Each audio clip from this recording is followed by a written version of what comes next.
ایسے ہی نہیں کہا، امام الانبیاء محمد رسول اللہ صلی اللہ علیہ وسلم نے افضلکم، اے مسلمانوں سن لو، اپنے سچے نبی کی زبان سے نکلے ہوئے سوچے لفظ سن لو، افضلکم، تم میں سے سب سے زیادہ فضیلت والا انسان،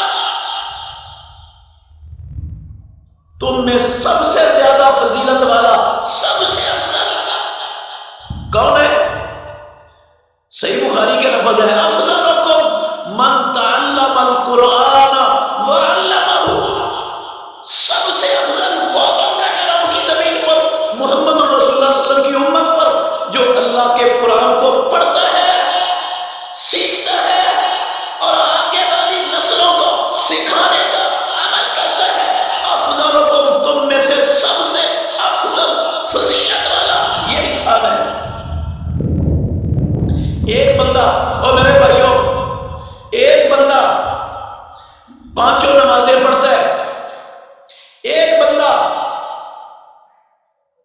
نوافل پڑھتا ہے، ہر سال رمضان میں عمرہ کرتا ہے، ہر سال حج کرتا ہے، تہجد کی نماز پڑھتا ہے، اشراق کی نماز پڑھتا ہے، صبح شام کے اذکار کرتا ہے، رب کا دیا ہوا مال اللہ کی راہ میں خرچ کرتا ہے، یقیناً بڑا عظیم الشان عمل ہے، لیکن قرآن کے قاری سے، قرآن پڑھنے والے سے، قرآن پڑھانے والے سے اللہ کی قسم ساری زندگی مسجد حرام کے شہر میں بیٹھ کر عبادت کرنے والا بھی افضل نہیں۔ افضلکم خیرکم، ایک بندے کو اللہ نے توفیق بخشی، وہ ساری زندگی مسجد حرام کے اندر بیٹھ کر عبادت کرتا ہے، نمازیں پڑھتا ہے، طواف کرتا ہے، حجر اسود کو بوسے دیتا ہے، عمرے کرتا ہے، اعتکاف بیٹھتا ہے مسجد حرام میں۔ وہ قرآن کے قاری سے، قرآن اپنے سینے میں محفوظ کرنے والے سے، قرآن سیکھنے سکھانے والے سے، وہ ساری زندگی مسجد حرام میں عبادت کرنے والا افضل نہیں ہو سکتا۔ خیرکم افضلکم، اس میں وہ لوگ بھی آ گئے جو مسجد حرام میں عبادت کر کے زندگی بسر کرنے والے ہیں، یہ بندہ ان سے بھی بہتر ہے۔ اگر ہونا ہمیں بات یہ سمجھ آ جائے تو پھر اللہ جانتا ہے جس کے سینے میں رب نے زندہ دل رکھا ہے وہ کبھی گوارا نہیں کرے گا کہ وہ بھی، اس کی اولاد بھی اس سب سے افضل عمل کو پانے میں کوئی کوتاہی کرے۔ ہر بندے کا شوق ہوتا ہے نا میرے بھائیوں، ہر بندے کا شوق ہوتا ہے میں مسجد حرام جاؤں، بیت اللہ جاؤں، عمرہ کروں، حج کروں، اور کئیوں کا یہ شوق بھی ہوتا ہے مجھے عبادت کا ویزا مل جائے، مستقل مکے میں رہ کر رب کی عبادت کرتا ہوا ساری زندگی بسر کر دوں۔ ہوتا ہے نا شوق، اچھا شوق ہے، ہونا چاہیے یہ شوق، لیکن میرے بھائیوں اللہ کی قسم اس سے زیادہ فضیلت والا عمل آپ یہاں رہ کر بھی کر سکتے ہو۔ خیرکم افضلکم من تعلم القرآن وعلمہ، یہ قرآن پڑھنے والے، یہ قرآن پڑھانے والے، یہ صبح کو اٹھ کر تلاوتیں کرنے والے رب کی کلام کی، ان سے افضل رب کی زمین پر کوئی نہیں۔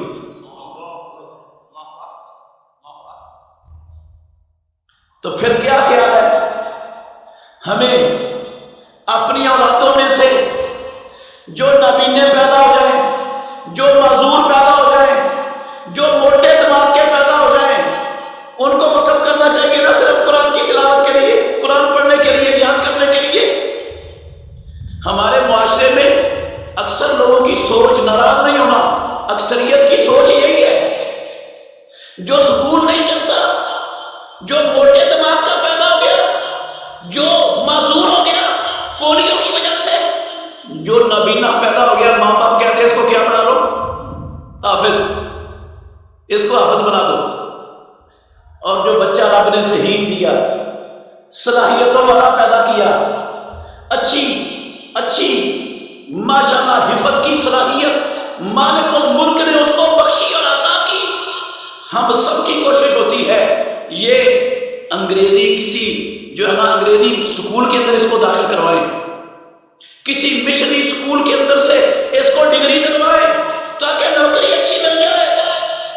اور میرے بھائیوں یاد رکھنا، دیانتداری سے کہہ رہا ہوں، نوکری مل سکتی ہے اچھی، نوکری اچھی مل سکتی ہے، لیکن نوکری آخرت کو سنبھال دے گی؟ اور دولت زیادہ مل جائے آخرت سنبھل جائے گی دولت سے؟ وہ قارون کو رب نے کتنی دولت سے نوازا تھا، سمجھ گئی اس کی آخرت؟ فَخَسَفْنَا بِهِ وَبِدَارِهِ الْأَرْضَ فَمَا كَانَ لَهُ فِئَةٌ يَنصُرُونَهُ وَمَا كَانَ مِن دُونِ اللَّهِ مُنتَصِرًا۔ رب نے قرآن میں لکھا اس کو بھی، اس کے بنگلے کو، دولت کو، نوکروں چکروں کو، ہر شے کو زمین میں دنسا دیا، نہ اس کو کوئی بچا سکا، نہ خود وہ بدلہ لے سکا کسی سے۔ دنیا کے مفادات کے لیے ہم اپنا وقت بھی، اپنی ساری عمریں بھی، اپنی دولت بھی، اپنی ساری صلاحیتیں قربان کرنے میں دریغ نہیں کرتے، لیکن میرے بھائیوں آخرت جو ہمیشہ والی زندگی ہے، جہاں موت نے ختم ہو جانا ہے، جہاں موت نہیں آنی، ہمیشہ والی زندگی، اس زندگی کی کبھی فکر کی؟ اس زندگی میں اونچا مقام ملے میرے بچوں کو، میری اولاد کو، کبھی سوچا اس بات؟ ویسے ایک بات یاد رکھ لیں، فائدہ ہوگا آپ کو، ہم جتنی مرضی بھاگ دوڑ کر لیں دنیا کے لیے، جتنی ڈگریاں حاصل کر لیں، جتنے بڑے بڑے انگلش میڈیم سکولوں میں اپنے بچوں کو پڑھا لیں، پیدا کرنے والے کی قسم اٹھا کے کہہ سکتا ہوں روزی اتنی ملنی ہے جتنی رب نے تقسیم کرتے ہوئے مقدر میں لکھ دی ہے، اس سے زیادہ ایک لقمہ بھی کسی نے کھا نہیں سکتا۔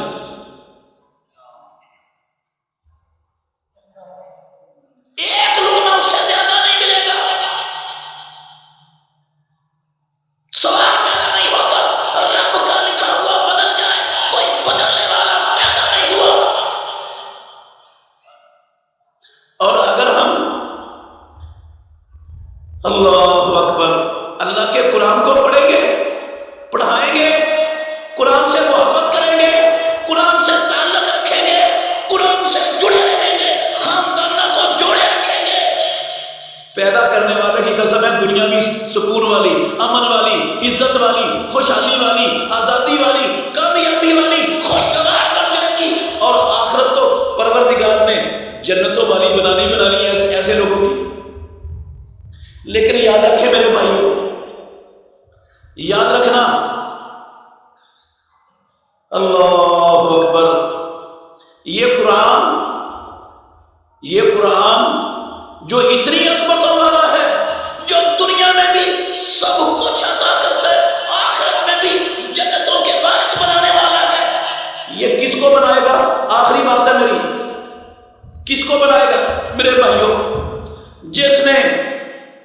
جس نے قرآن مجید کو پڑھا، قرآن مجید کو سمجھا، سمجھ کر قرآن مجید کے مطابق اپنا عقیدہ بنا لیا، اپنا عمل بنا لیا، اپنی سیاست، معیشت، اپنی تجارت، اپنا رہن سہن، اپنی ثقافت، تہذیب، تمدن، معاشرت، ایک ایک زندگی کا لمحہ اس پر قرآن سے رہنمائی لے لی۔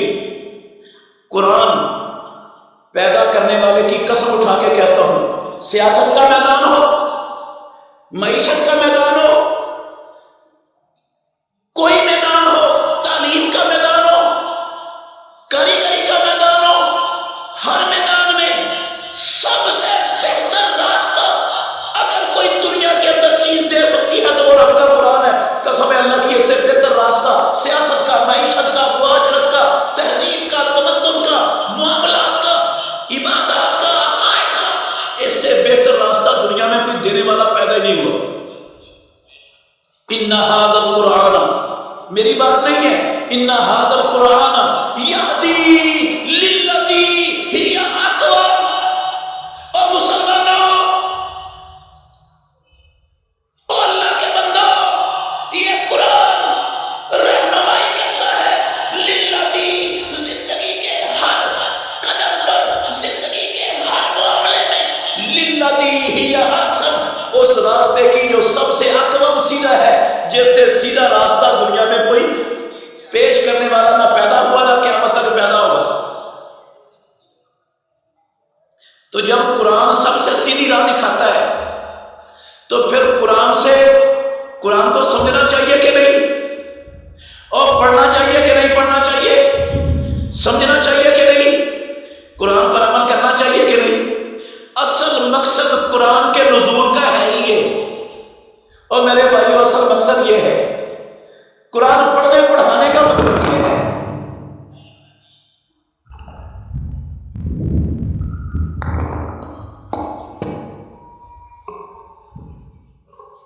قرآن پڑھنے پڑھانے کا مقصد یہی ہے، یہ اداروں کا مقصد یہی ہے، یہ محفل اللہ کی قسم سب سے بڑا مقصد یہ ہے کہ ہماری عوام کے دلوں میں قرآن کی محبت پیدا ہو جائے، یہ قرآن سے جڑ جائے، یہ قرآن کو سمجھنا شروع کر دیں، یہ قرآن سے رہنمائی لینے کے اوپر کمر بستہ ہو جائے۔ اگر ہم سب ہو گئے، ہمارے حکمران، ہمارے سیاستدان، ہمارے تجار، ہماری عوام، ہمارے علماء، اللہ کی قسم ساری دنیا میں اللہ کے دین کو غالب کرنے کی راہ میں کوئی رکاوٹ باقی نہیں بچے گی۔ سب سے بڑی رکاوٹ خود ہم ہے۔ سب سے بڑی رکاوٹ کون ہے؟ خود ہم ہے۔ یہودی بھی رکاوٹ ہے، عیسائی بھی ہے، ہندو بھی ہے، کمیونسٹ بھی ہے، بدھ مت ہے، لیکن وہ بعد میں ہے۔ بڑی رکاوٹ ہم نے اللہ کے دین کو اللہ کی زمین پر غالب کرنے کی راہ میں بڑی رکاوٹ ہم ہے۔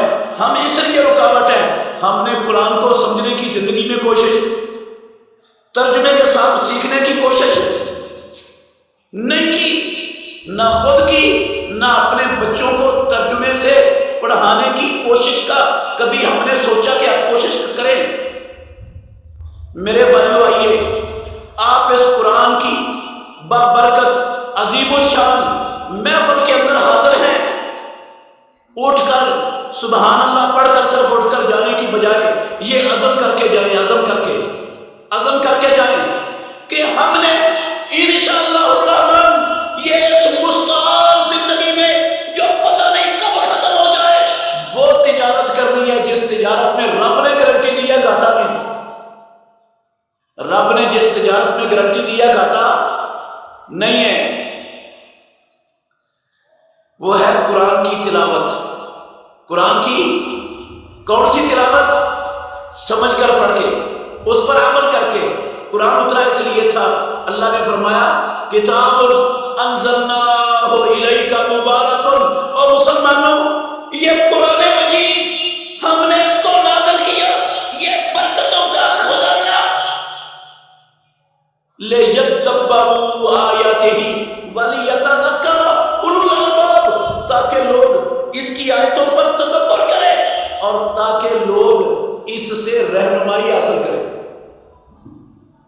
تو میرے عزیز بھائیوں، میری آپ سے گزارش ہے، میں منوا نہیں سکتا، اتھارٹی اور اختیار نہیں ہے میرے پاس منوانے کا، میں آپ سے منت کرتا ہوں، آج اس مجلس سے اٹھ کر جانے سے پہلے اپنے رب سے عہد کر کے جانا ہے۔ انشاءاللہ بڑی سستی ہوگی ہم سے قرآن کے حوالے سے، آج کے بعد جب تک زندہ ہیں انشاءاللہ 24 گھنٹوں میں روزانہ کم از کم ایک آیت قرآن کی سمجھ کر پڑھنی ہے، ایک آیت سمجھ کر پڑھنی ہے، بس یہ عمل بنا لو۔ میں زیادہ نہیں کہتا، دو آپ دنیا کو اپنا وقت، کاروباروں کو دو، ملازمتوں کو دو، تجارت کو دو، فیکٹریوں کارخانوں میں وقت لگاؤ، میں روکتا نہیں ہوں، لیکن میرے بھائیوں یہ گزارش کرتا ہوں، درخواست کرتا ہوں آپ سے کہ اس مجلس سے اٹھ کر جانے سے پہلے رب سے عہد کر کے جاؤ کہ ایک آیت انشاءاللہ سمجھ کر پڑھنی ہے۔ انشاءاللہ مشکل ہے؟ ہاتھ اٹھا لے میرے بھائی جو پڑھنا چاہتا ہے۔ کلام اللہ کی بات ہو رہی ہے، نبی علیہ السلام پر جو نازل شدہ کتاب قرآن مجید کی بات ہو رہی ہے۔ ایک آیت اگر ہم پڑھنا شروع کر دیں گے، ہمارے گھروں پر اللہ رب العالمین کی برکتیں نازل ہونا شروع ہو جائیں گی، ہمارے بستیوں میں، علاقوں میں، ملکوں پر اللہ کی رحمتیں نازل ہونا شروع ہو جائے گی۔ اللہ سے دعا کرتا ہوں اللہ رب العالمین ہمیں قرآن کے ساتھ محبت کرنے والا بنا دے، آمین۔ قرآن کی ہمارے دلوں میں محبت پیدا فرما دے، اور پروردگار ہمیں جب تک زندہ رکھے قرآن سمجھ کر پڑھنے اور اس پر عمل کرنے کی توفیق کے ساتھ زندہ رکھے۔ آخر دعوانا ان الحمدللہ رب العالمین۔